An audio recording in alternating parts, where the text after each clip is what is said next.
So when it comes to multiplying disciples, short-term discipleship is key. It sets disciples up for success. And in setting disciples up for success, there are two main factors to see that first disciple multiply to more disciples. If either one of those factors is removed or not in place in the right way, you won't see multiplication. Today, I'm going to share with you what those factors are and how you can use them to see multiplying disciples where you are in short-term discipleship. That is coming up.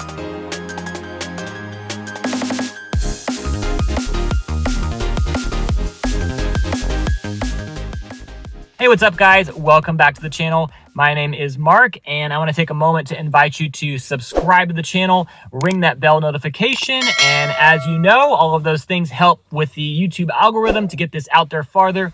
Also helps to make sure this shows up in your inbox. So I want to invite you to do that and check out the link description as we post this content in other places. And all that's because of the YouTube censorship. We want to make sure that you get this content, so we're diversifying where this is posted. And so check that out in the description below.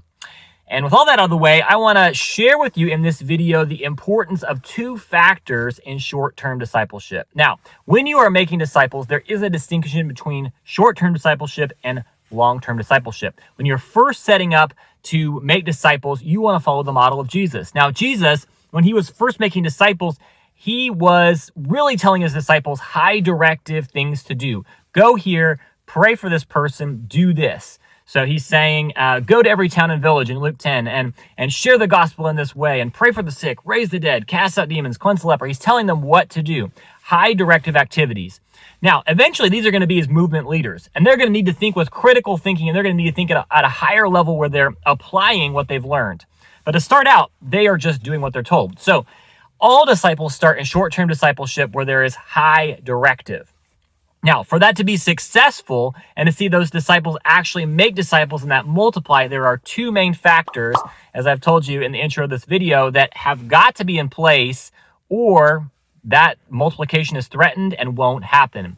So the way that I think about these two main factors is like two tracks of a train that's going down the track of multiplication. We want to see that train of multiplication go to its destination and see the glory of Jesus happen in that disciple's life and through that network, and see Jesus be glorified until there's no place left. But in order for that to happen, that disciple's got to be set up with these two things, and those are the two tracks that train of multiplication goes down.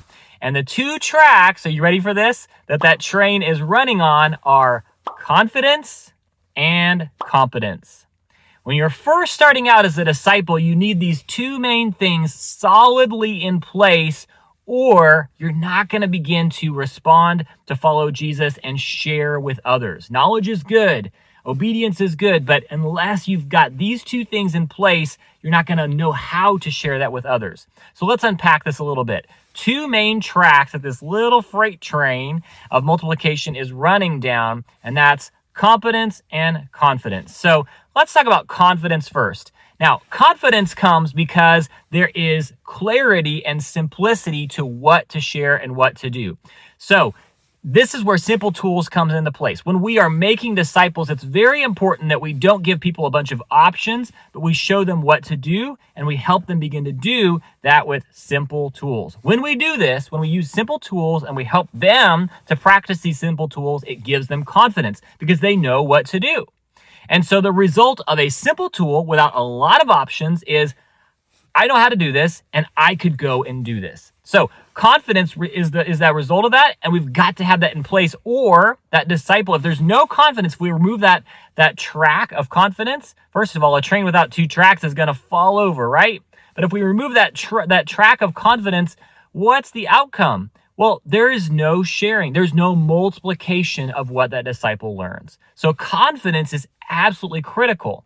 But a disciple can be very confident and think they know what to do, but not be competent at all.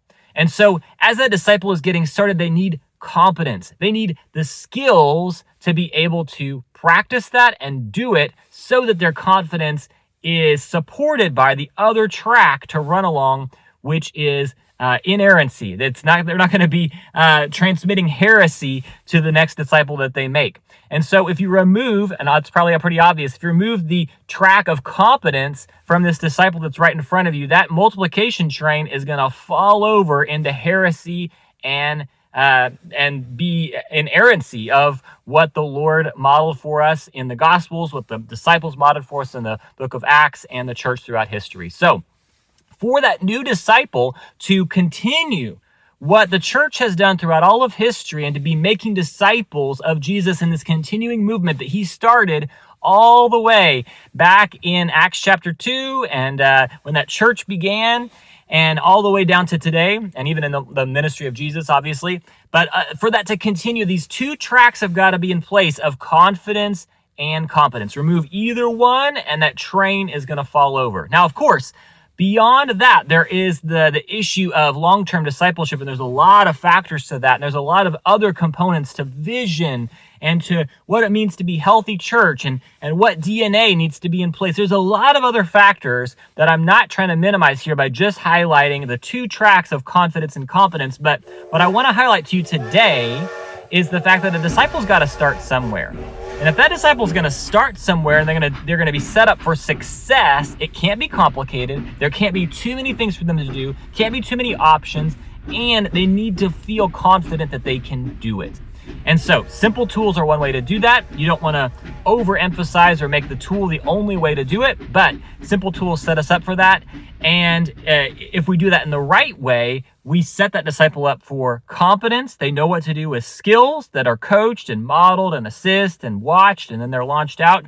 And then confidence. They have clarity of what to do, what to say, how to get started. So hope that's helpful to you. And as you are starting to make disciples, don't make it too complicated, but make sure in place are confidence and competence. And if you're farther along the journey and you have got some multiplication beginning to happen, it might be time to check back on your downstream of discipleship to make sure that there is a transmission of confidence and competence, because there may be the barrier to seeing a disciple multiplied to the next generation. Is there confidence and competence in place in simplicity? If there's not, it may not multiply beyond that. So hope that's helpful for you guys, and I will see you guys next time.